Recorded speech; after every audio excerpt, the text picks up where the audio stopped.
Obrigado por nos acompanhar nesta transmissão do culto a Deus na Primeira Igreja Batista do Pará. Somos uma igreja que expõe a palavra de Deus e cremos que a Bíblia é inerrante, infalível e suficiente para nos tornar mais parecidos com Jesus. Queremos te encorajar a estar conosco em nossos cultos presenciais aos domingos, às quartas e aos sábados. Assim, poderemos celebrar juntos o Deus vivo e aprendermos mais as verdades de sua palavra. Se você tomou alguma decisão, entre em contato conosco através do nosso site e das redes sociais. Queremos orar por você e ajudá-lo na sua caminhada com Cristo. Que Deus te abençoe copiosamente em nome de Jesus. Amém. Boa noite, queridos irmãos. A graça e a paz do nosso Senhor e Salvador Jesus Cristo, amém? Uma grande honra estar com vocês, aqui mais uma quarta-feira.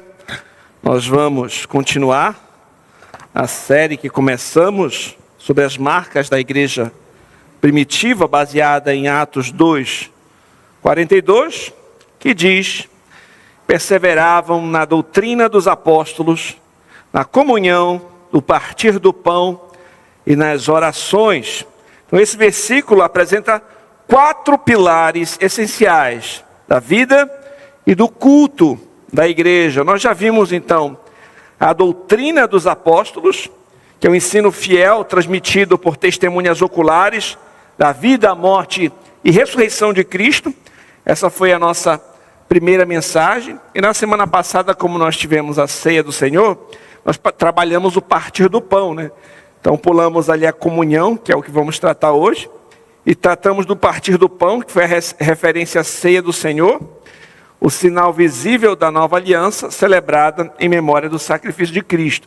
E hoje vamos tratar da comunhão dos santos, o compartilhar da vida cristã em amor e serviço mútuo e unidade de espírito. E a última mensagem, que será na semana que vem, na próxima quarta, será sobre as orações. Uma igreja que ora, a prática constante da dependência de Deus, tanto individual quanto coletivamente. Então hoje nós vamos concentrar neste pilar, que é o segundo pilar do versículo, que é a comunhão dos santos. Por isso, eu convido os irmãos a abrirem as suas Bíblias em Filipenses, no capítulo 2. Nós vamos tratar dos versos de 1 ao 4, onde o apóstolo Paulo nos exorta a fortalecer a união da igreja, cultivando a humildade como base para uma comunhão verdadeira e duradoura. Filipenses 2, do 1 ao 4. Vamos ao texto bíblico. Os irmãos encontraram? Filipenses 2, do 1 ao 4. Se há, pois, alguma exortação em Cristo, alguma consolação de amor, alguma comunhão do Espírito, se há entranhados afetos e misericórdias, completai a minha alegria, de modo que penseis a mesma coisa, tenhais o mesmo amor, sejais unidos de alma, tendo o mesmo sentimento. Nada façais por partidarismo ou vanglória, mas por humildade, considerando cada um os outros superiores a si mesmo. Não tenha cada um em vista o que é propriamente seu, senão também cada qual o que é dos outros. Oremos. Santo Deus e Pai Todo-Poderoso, graças te damos, Senhor, por mais um dia de vida. Estamos, Senhor, diante da Tua palavra, que é santa. Ela que é luz para o nosso caminhar. Ela que ilumina o nosso entendimento, que é lâmpada para nossos pés. Pedimos que nesse momento o Senhor desvende os nossos olhos, para contemplarmos as maravilhas de Tua lei. Que o Senhor prepare o solo dos nossos corações como um solo fértil para receber a Tua boa semente. Eu reconheço a minha fraqueza e a minha total necessidade de Ti. Apesar de mim, eu te peço, Senhor, usa-me como instrumento para expor com fidelidade a Tua palavra para a Tua igreja que aqui se reúne. E que somente o Teu nome seja engrandecido. Eu oro em nome de Cristo Jesus. Amém. Como de costume, em cada texto é importante nós observarmos o contexto no qual essas palavras foram ditas, foram escritas, melhor dizendo. Então, antes de nós explorarmos o texto, vamos observar o cenário da carta. A igreja de Filipos foi fundada por Paulo na sua segunda viagem missionária. Você vê isso lá em Atos 16, sendo a primeira igreja estabelecida por ele na Espanha.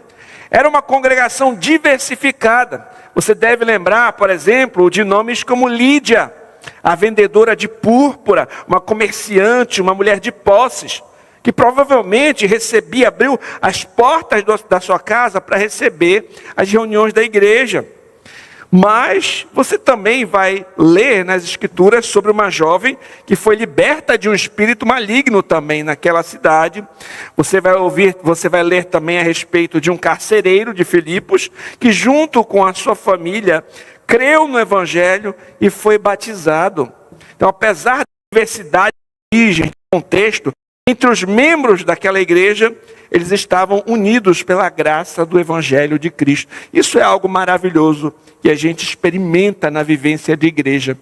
Pessoas que vêm de diferentes contextos, diferentes classes sociais, diferentes faixas etárias, estão unidas por meio de Jesus Cristo. Então, isso é maravilhoso de nós também termos esse objetivo, esse elo em comum, quando nos reunimos com a sua igreja. Qual foi o propósito do envio desta epístola?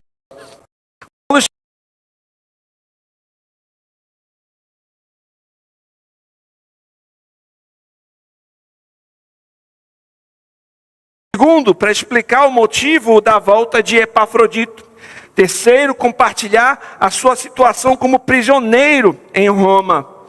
Quarto, exortá-los à unidade. E quinto, adverti-los contra falsos mestres. E desde o início, Paulo expressa o profundo carinho que ele tinha pelaquela igreja. Ele lembra daqueles irmãos com gratidão e orações constantes. Ele mostra também que as suas têm servido ao progresso do evangelho, pois os seus grilhões, as suas cadeias, tornaram-se conhecidas entre os soldados, e incentivaram também os irmãos a pregarem com mais coragem, com desassombro a palavra de Deus. Além disso, Paulo afirma que aguarda o resultado da sua sentença com plena confiança no Senhor, pois ele mesmo disse: para mim, viver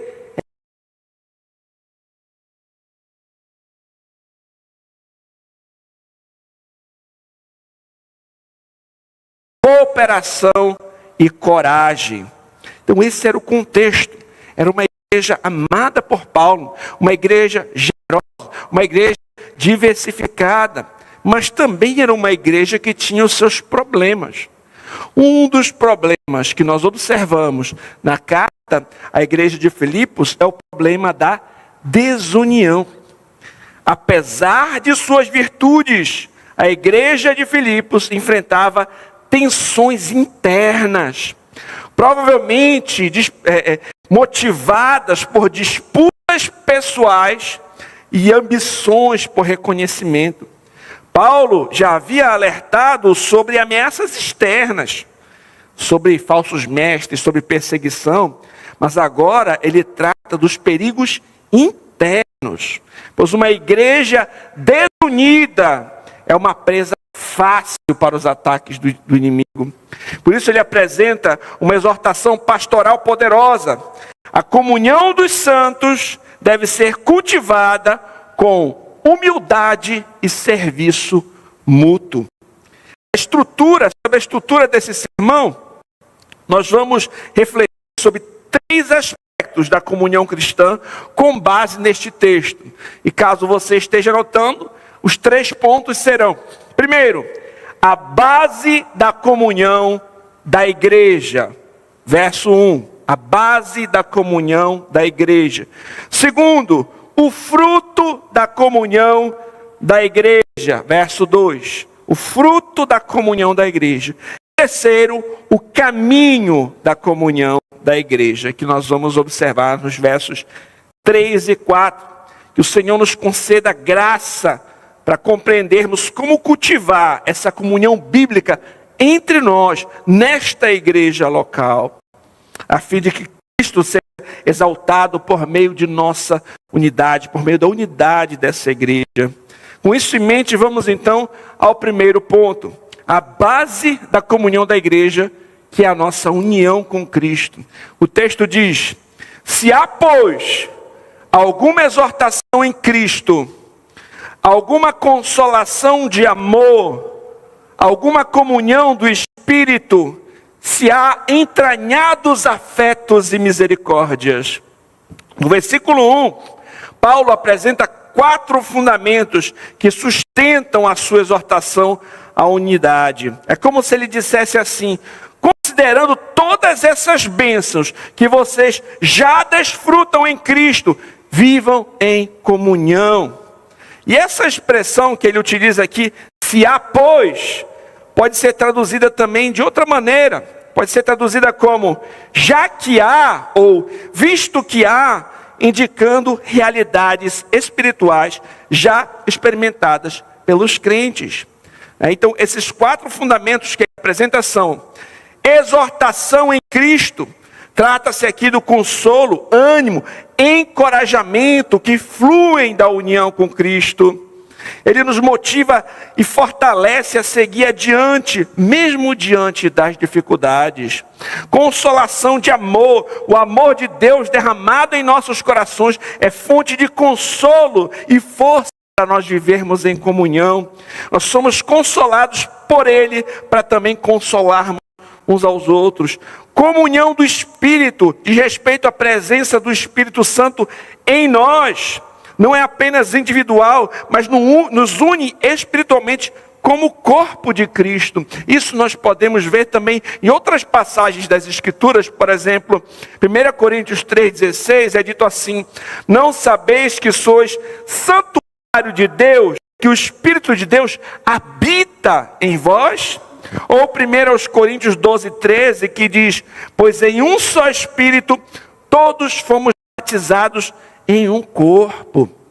E também é dito entranhados afetos e misericórdias, que refere-se ao profundo amor e compaixão que Deus demonstrou para conosco. Isso deve transbordar em nossa vida relacional. Um teólogo chamado William Hendrickson resume este ponto da seguinte forma: se vocês realmente experimentaram o encorajamento de Cristo, o amor consolador de Deus, a comunhão do Espírito e a ternura das misericórdias divinas, então provem isso vivendo em amor com seus irmãos.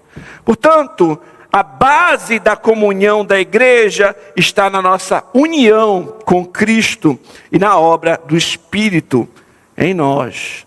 Uma vez que estamos conectados com o Senhor, isso também deve expressar em união no nosso relacionamento uns para com os outros como igreja. A igreja, queridos, é como um corpo humano.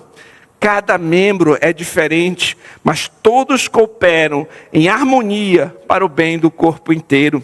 Quando os cristãos se atacam ou falam mal uns dos outros, eles causam dano ao corpo de Cristo, prejudicam o seu próprio crescimento, enfraquece o seu testemunho diante do mundo. Essa ilustração como um corpo humano é muito clara, é muito vívida. Cada membro é diferente, uma mão é diferente de um pé, é diferente de um braço, mas cada parte tem a sua importância. E nós não podemos militar contra o nosso próprio corpo, mas cuidar uns dos outros. Aqui nós já paramos e fazemos algumas reflexões. Eu pergunto a você: o que você tem recebido de Deus está se tornando uma motivação prática para amar e servir os seus irmãos? A misericórdia que você experimentou em Cristo tem te levado a agir com misericórdia dentro da igreja? O perdão que você recebeu em Cristo tem te levado a ser perdoador para com o próximo? A sua postura contribui para a edificação ou para a divisão no corpo? Como você tem usado a sua língua para edificar ou destruir? O que o mundo vê através do modo como você trata os seus irmãos na fé? São questões importantes para cada um de nós refletirmos a respeito de nós mesmos, né? Aquele que recebeu muita misericórdia da parte de Deus deve ser o povo mais misericordioso. Aquele que foi muito perdoado da parte do Senhor também deve muito perdoar os seus irmãos, não é? Então, como nós temos vivido à luz daquilo que já recebemos? Se estamos unidos com o Senhor, se recebemos o amor de Cristo, o perdão do Senhor, estamos unidos no mesmo Espírito, isso também deve ser expresso por meio do nosso amor para com os nossos irmãos. Isso já conecta com o próximo ponto, que é o fruto da comunhão, que é a unidade da igreja. Olha o que Paulo diz: completai a minha alegria, de modo que penseis a mesma coisa, tenhais o mesmo amor, sejais unidos de alma, tendo o mesmo sentimento.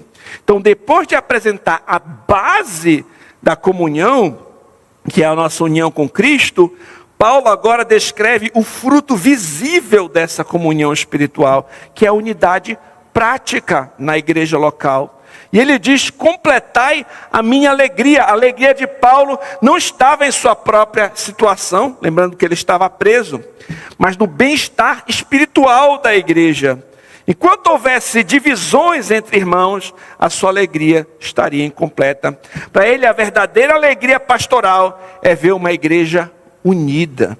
Uma vez que nós estamos unidos a Cristo, que nós somos irmãos, você vai dar graça e paz para o seu irmão. Nós também devemos estar unidos como igreja. De modo que penseis a mesma coisa. A unidade começa na mente, no modo de pensar. É certo que isso não significa uma uniformidade absoluta em tudo, mas sim uma disposição comum de submissão à palavra, humildade e compromisso com a paz. E vários textos bíblicos vão falar a respeito disso. Por exemplo, Filipenses 4:2 fala a respeito de duas senhoras lá na igreja de Filipe. Diz assim: rogo a Evódia e rogo a Sintique, pensem concordemente no Senhor. Romanos 12:2 também fala a respeito de uma mente moldada, uma mente renovada conforme a palavra de Deus. Romanos 12:2, a renovação da mente é essencial para experimentar a vontade de Deus. 1 Pedro 3:8 também é dito: sede todos de igual ânimo. E continua: tenhais o mesmo amor. O amor deve ser mútuo, equilibrado, recíproco. Não é um amor seletivo ou parcial. O amor cristão é um amor sacrificial, fraternal e perseverante. E outras passagens das Escrituras também falam a respeito desse amor. Como Romanos 12:10 vai dizer: amai-vos cordialmente. 1 João 3:17 mostra que o amor verdadeiro se manifesta em ações práticas. Por exemplo, lá é dito: ora, aquele que possui recursos deste mundo e vir a seu irmão padecer necessidade, fechar-lhe o coração, como pode permanecer nele o amor de Deus? Então, entendimento, amor e sentimento também é dito aqui. Sedes unidos em alma, tendo o mesmo sentimento. Refere-se a uma comunhão profunda, emocional e espiritual. Trata-se de sentir, desejar em unidade, de respeito a uma igreja voltada para a mesma missão, o mesmo Senhor, o mesmo propósito. Uma igreja que vive em comunhão verdadeira manifesta isso através de unidade de mente, unidade de amor e unidade de propósito. Queridos, uma ilustração interessante sobre isso: pessoas diferentes. Claro que, não, como foi dito aqui, não é uma uniformidade total, mas uma disposição a se submeter à palavra de Deus. É a palavra que vai nortear as nossas decisões na igreja, a palavra que vai nortear os nossos debates. Por isso que é até interessante, quando a igreja tem uma confissão de fé, e mostra aquilo que crê à luz da palavra, traz unidade também de pensamento para a igreja, ajuda também nesse objetivo, a instruir, a se afastar de falsos ensinos e a se conectar com a história da igreja. Confissões de fé também são boas, confissões também são úteis, claro, se submetendo sempre às Sagradas Escrituras, mas essa disposição de se submeter à palavra, de colocar o amor em prática e estarmos unidos numa mesma missão. Não é cada um querendo fazer as coisas do seu jeito, mas vamos seguir de acordo com o que a palavra de Deus diz, numa mesma missão, no mesmo propósito, com o mesmo amor e um sentimento. Então, como isso pode ser ilustrado? Imagine um coral afinado, são várias vozes, timbres diferentes, mas todos estão cantando uma mesma música, na mesma tonalidade, sob a mesma regência. Se cada um resolvesse cantar a sua própria melodia, o resultado seria o quê? Uma confusão, um ruído, não teria harmonia. Assim também a igreja. Cristo é o regente, a palavra é a partitura. E nós, mesmo com dons, histórias, perfis distintos, nós somos chamados a cantar em harmonia para a glória de Deus. Sendo assim, entendemos que a unidade não é ausência de diversidade, é harmonia na diversidade sob o senhorio de Cristo. Eu pergunto a você, você tem buscado pensar como Cristo em relação aos seus irmãos na fé? Ou você age com um espírito faccioso, crítico demais e orgulhoso? Tem pessoas que têm um espírito muito crítico. Nada está bom, só consegue olhar os mínimos detalhes, os problemas. Tudo está errado. Se não for exatamente do jeito que ele ou que ela quer. Aí tem problema, não quer contribuir, não quer se envolver. Não pode ser assim. Nós temos que pensar o que é melhor para o corpo. O seu amor pelos irmãos é seletivo, interesseiro ou sacrificial e sincero. Você de fato se preocupa com o seu irmão, com as necessidades dele, ou você se preocupa somente com aquilo que ele pode fazer por você? Você tem se envolvido com seus irmãos de sua igreja de forma relacional, intencional, ou vive de uma forma isolada e indiferente?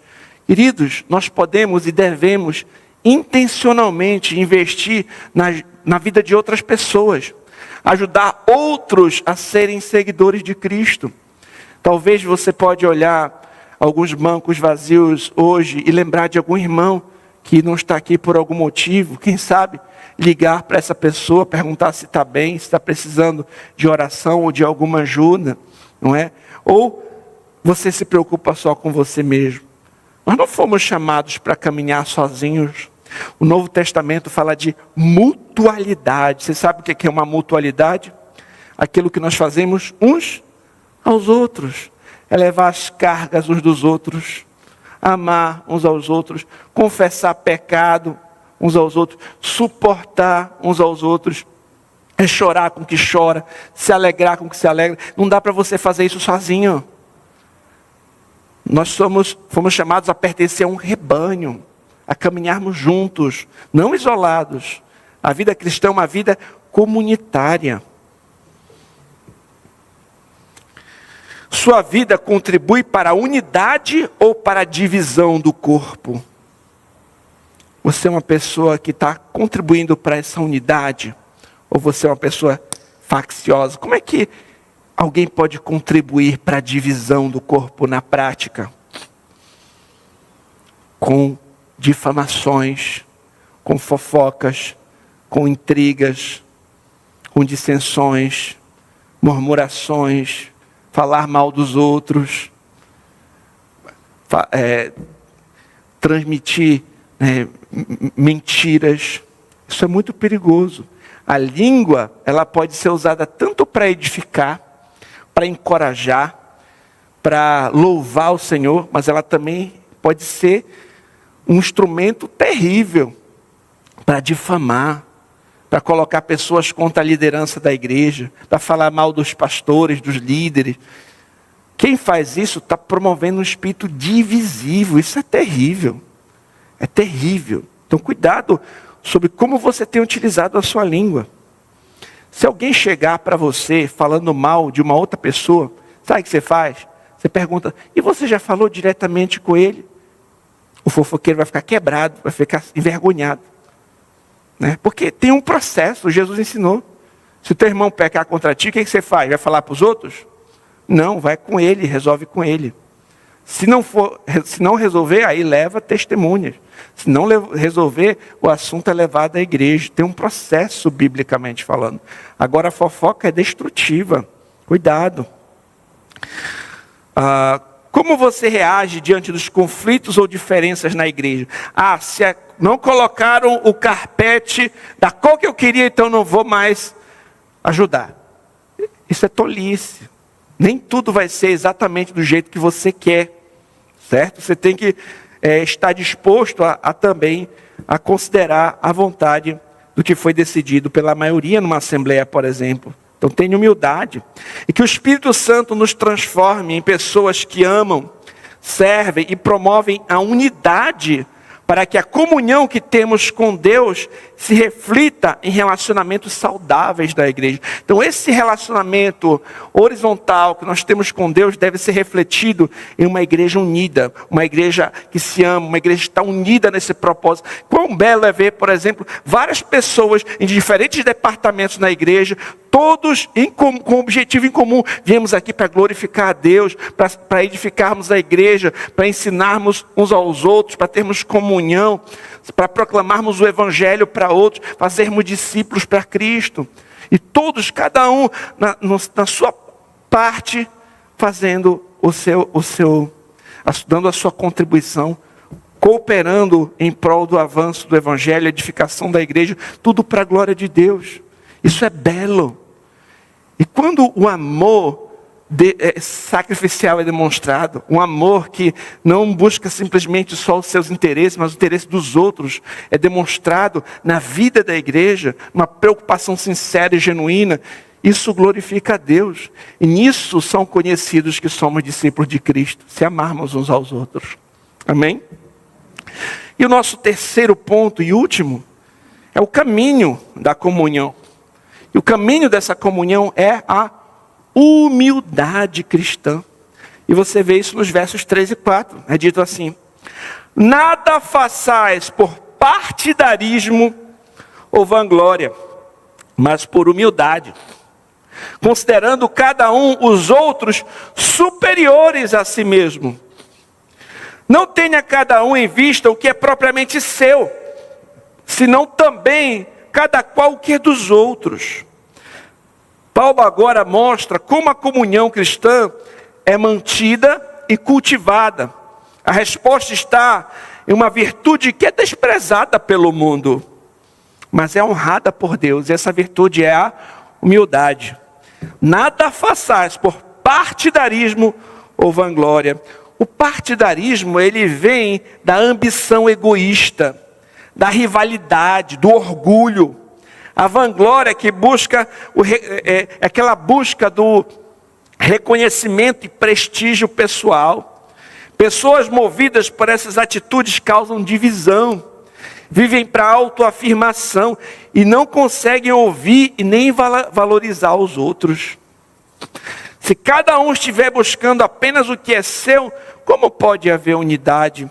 O texto prossegue: mas por humildade, considerando cada um os outros superiores a si mesmo. Então, a vanglória, ele acha que ele é melhor do que todos. Ele sabe mais do que os pastores, que os líderes da igreja. Então, tudo tem que ser da forma como ele quer. Mas não é assim. Nós não somos chamados para nos sentirmos superiores aos outros.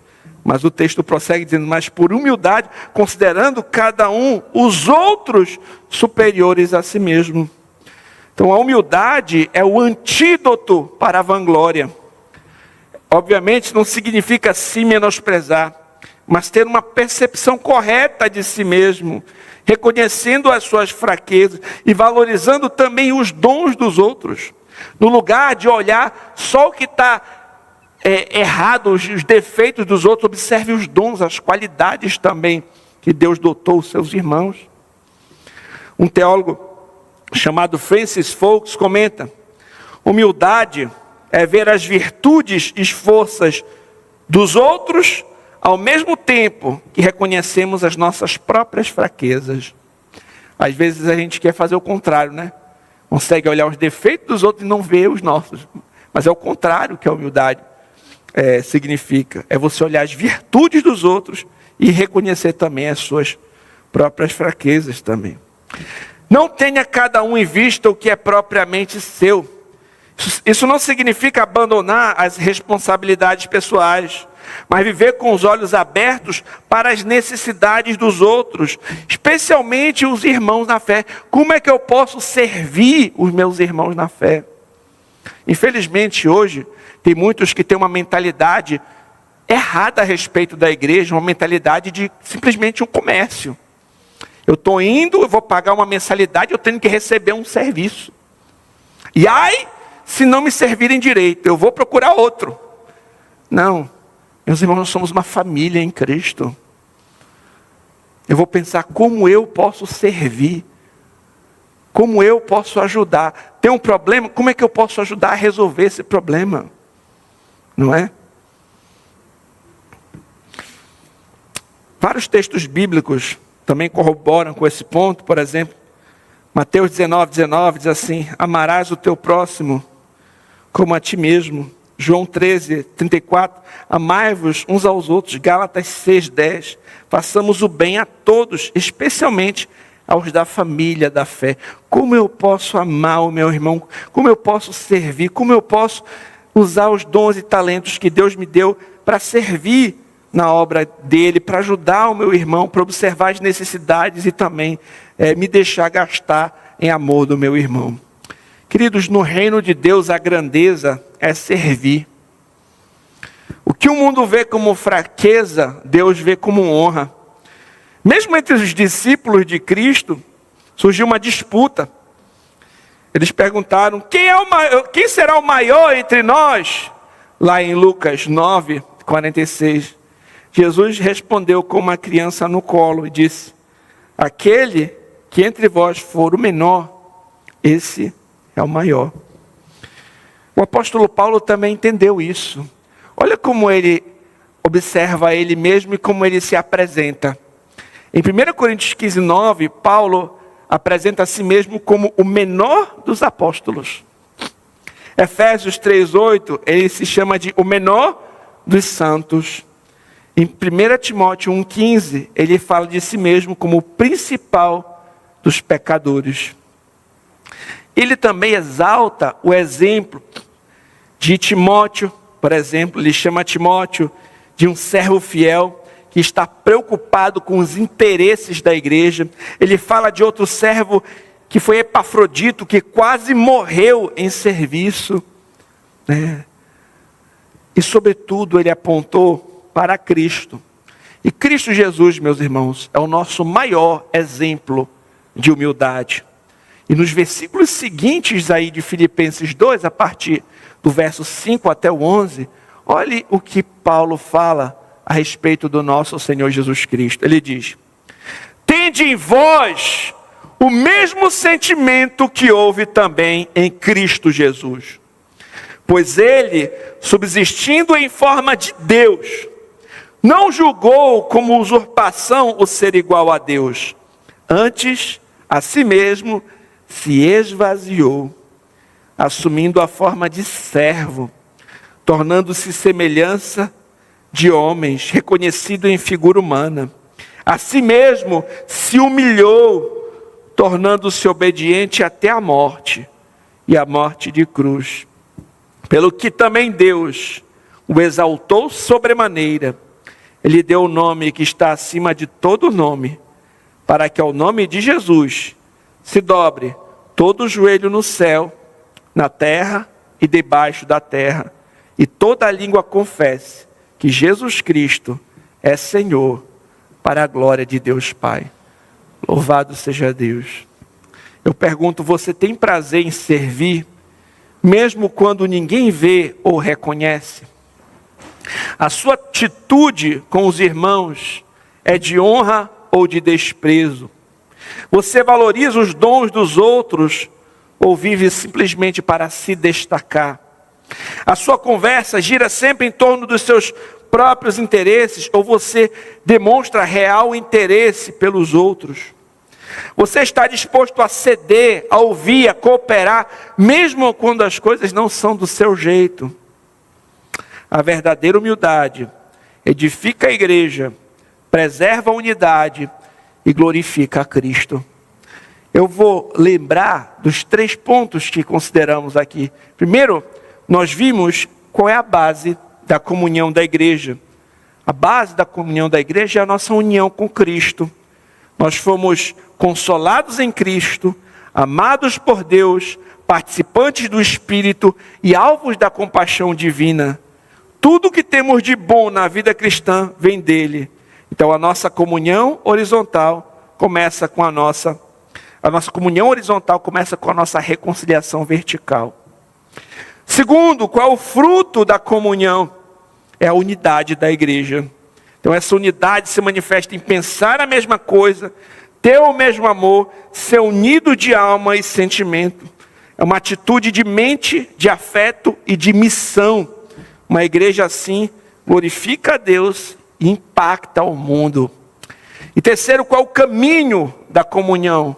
É a humildade cristã. Nada destrói mais rapidamente uma igreja do que o ego, a vanglória e o espírito faccioso, divisivo. Nada edifica mais do que uma vida de serviço humilde. Considerando uma consideração pelo outro, um amor sacrificial, como vimos no exemplo de Paulo, Timóteo, Epafrodito e acima de todos, de Jesus Cristo. Queridos, que possamos olhar para Cristo, o nosso supremo exemplo de humildade, que examinemos o nosso coração e abandonemos toda ambição egoísta, toda vanglória, espírito de divisão, que busquemos promover a comunhão, preservar a unidade, cultivar o amor fraternal em nossa igreja local. E se alguém hoje me ouve e ainda não conhece esse Cristo, não é um cristão ainda, saiba que o Filho de Deus se humilhou até a cruz, para que pecadores orgulhosos como nós, pudessem ter paz com Deus e serem acolhidos nessa família. Então renda-se a Cristo, siga o seu exemplo, caminhe com a sua igreja e avance em comunhão rumo à cidade celestial. Oremos. Pai Santo, te agradecemos, Senhor, pela tua santa palavra, que nos instrui, que nos ensina, que nos orienta. Te agradecemos porque aprendemos, Senhor, que em Cristo temos comunhão uns com os outros, que a base da comunhão da igreja é a união com o Senhor. E somos filhos do mesmo Pai, selados com o mesmo Espírito, que professamos uma mesma fé. Ó Pai, que possamos, Senhor, ser unidos e promover, Senhor, a comunhão da igreja.